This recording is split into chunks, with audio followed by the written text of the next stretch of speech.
What's up mga friends? At yun na nga yun mga friends, panibagong araw, panibagong buhay tayo ngayon mga friends. At kung bago pa lang kayo sa aking channel, welcome po sa Pamilya Mapagmahal. At kung paano magiging part sa pamilyang ito, subscribe nyo na yan, ganon lang kadali.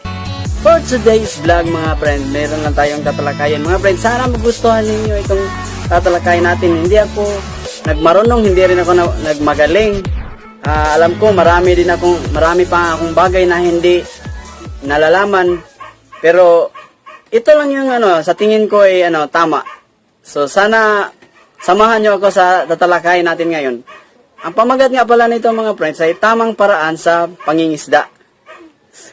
So yun, siguro lahat naman siguro ng gustong umangat, at ito na yung paraan. Unang-una, tamsakan mo ang host bilang pagbibigay respeto at nakapasok ka sa LS niya. Yun yung unang gawin mga friends. Napaka-importante nun. Pangalawa, humingi ng jacket kay host kung unang pasok mo pa lang sa LS niya. Para for security na rin mga friends kasi kung wala kang jacket, baka ano pang mangyari, gawin ni Lolo IT sa bahay mo. So pangatlo, dikitan mo si host kung hindi mo pa siya nadikitan. Dahil doon lang din sumaya si host. Oo, yan yung malaking part doon na gagawin mo. Pang-apat, pagkatapos mong mabigyan ng jacket, at saka ka pa lang magbaba ng iyong bahay. Napaka-importante nun. Pwede ka magbibigay naman ng hudyat si host kung kailan ka pwede magbaba. So yun. Kailangan mo. Panglima, pag nabigyan ka na ng jacket, umpisahan mo ng mangisda.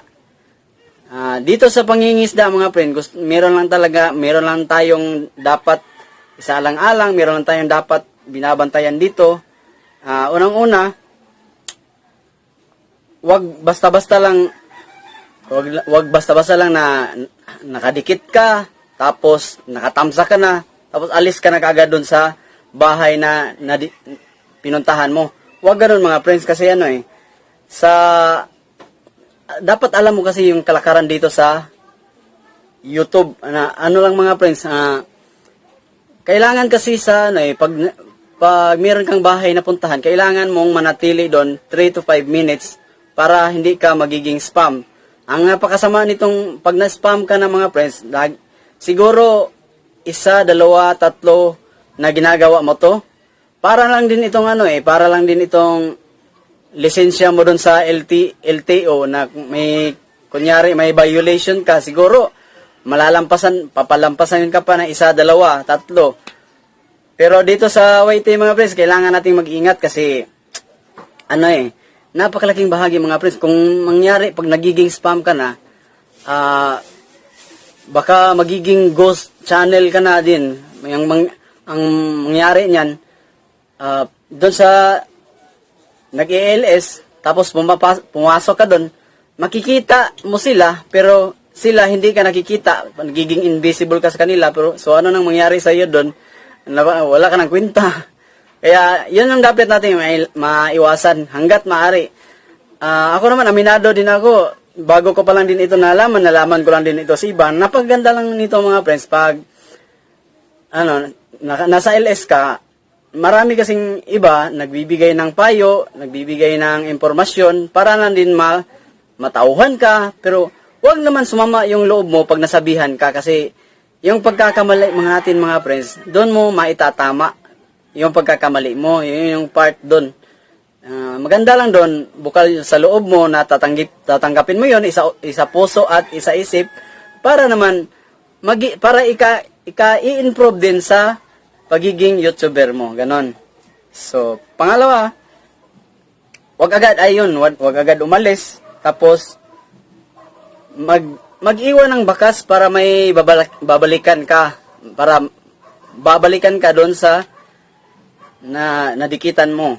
Mag-iwan talaga ng bakas, pero dito sa pag-iiwan ng bakas mga friend, kailangan mo mag-ingat kasi maaring wag kaya mo mag-ingat sa pagbabakas kasi dito sa pagbabakas mga friends, lalo na sa mga words na English, kaya na hindi dapat gawin o kaya hindi dapat kasi baka kailangan mong ingatan talaga kasi para hindi malaman ni Lolo Whitey na nakikipag-ugnayan ka doon sa bahay na pinuntahan mo. Ganon. Lalo na pag halimbawa merong ito example lang naman to pero madalas mangyari ito. Kung nababasa niyo ito sa comment section nito ninyo, tanggalin mo na o kaya naman huwag ka nang maghintay na hudyat doon sa na dumikit sa'yo.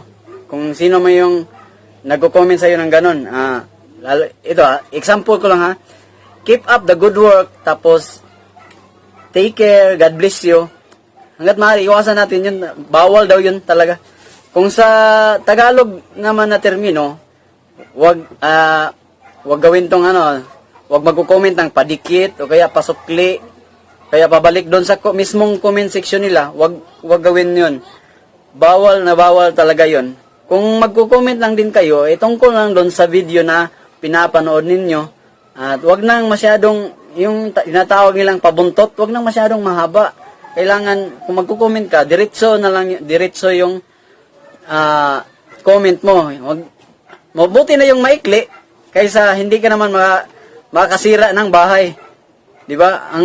Ang importante lang doon, na pagbabakas mo, nalalaman ng may-ari ng bahay na napuntahan mo na siya.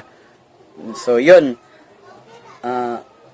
Pang-anim mga friends, pagkatapos mo nang magbakas, kailangan talaga, ulitin ko lang ha, kailangan talaga umabot ka sa 3 to 5 minutes bago ka umalis sa bahay na pinuntahan mo. Para maiwasan natin ma-spam. Kung yung ang iba nag-iingat, ikaw na rin mismo sa sarili mo na pumupunta sa kanilang bahay, mag-iingat ka lang din kasi para na din kakabuti ng pamamahay mo. Pang-anim mga friends, pagbalik mo sa LS, pagkatapos mong magbakas sa ibang bahay, pagbalik mo sa LS, ipaalam mo din sa nadikitan mo para mabigyan ng pansin. Yun, kung halimbawa, para si host na mismo ang magbabanggit, bibigay ng pansin, ipaalam sa nadikitan mo. Yun. Maghintay lang din, habaan ng pasensya para yung iba kasi nagiinit ang ulo eh. Ulit-ulit laging sinasabi nasasabihan na ako noon na ilang beses na ba kasi busy tayo eh. Busy tayo na lalo na pag hindi ako kasi pag pumupunta na ako ng ibang bahay, kailangan talagang magtatagal ako doon mga 3 to 5 minutes bago ako. Ang nangyari kasi sa iba kasi, siguro sa kagustuhan na rin makarami, naintindihan naman natin yun, pero siguro kung makakarami ka man din, pagpalagay natin, may madadagdag sa'yo, 10, pinakamarami na siguro 20, pagpalagay na lang natin 20. Tapos yung ginagawa mo, tamsa ka lang din, tapos dikit, tapos alis. Ang nangyari niya, wala pa siguro isang oras, malalaga sa'yo yun. Hindi na, ang iba kasi nag-iisip na yung may-ari ng bahay ang kumakalas. Hindi yun mga friends, siguro ang nangyari niyan, si Lolo Whitey na ang gumagawa para sa inyo nun. Kasi sa mga ginagawa mo na dikit ka lang, minomonitor tayo, kasi tayo ni Lolo Whitey. Dikit, tapos tamsak, tapos alis agad. Huwag ganun. Kailangan talaga 5 minutes bago ka umalis doon sa pamamahay na yon. So yun. Pero pag halimbawa wala ba, hindi pa siya bumalik, tapos natapos na yung LS. Saka mo na lang i-review yung mo, tapos pwede mo nang tanggalin kung hindi talaga bumalik. Kasi pang silbi doon. Ang importante kasi dito sa pagiging natin, give and take, kumbaga. Yun, give and take lang kasi kung puro lang sa atin tapos sila hindi nakinabang. Ay pang silbi doon, tanggalin na. 'Di ba? Ako na nagsasabi sa inyo. Para naman tulungan kasi tayo dito eh. So, sana may natutunan kayo sa tinalakay natin ngayon. Magsha-shoutouts muna ako bago natin tapusin to. At, shoutouts kay Angela Bautista, kay Biles Cosina, shoutouts din kay May Pigardo Vlog, tapos kay Amazing Litin, shoutouts kay Joans, kay RTF Cover Christian Song, shoutouts din kay Justin Dave Abela, kay Ming Mayang Channel, kay Jen Channel TV, last but not the least kay Sheila Swan Vlog. Bago natin tapusin tong vlog na to, sana naman yung mga bago pa dyan, pindutin nyo naman yung subscribe button dyan sa baba, tapos kalimbangin nyo lang din yung dyan, notification bell para ma-update kayo sa susunod na vlog na gagawin ko. So, maraming salamat sa pananatili at hanggang sa muli.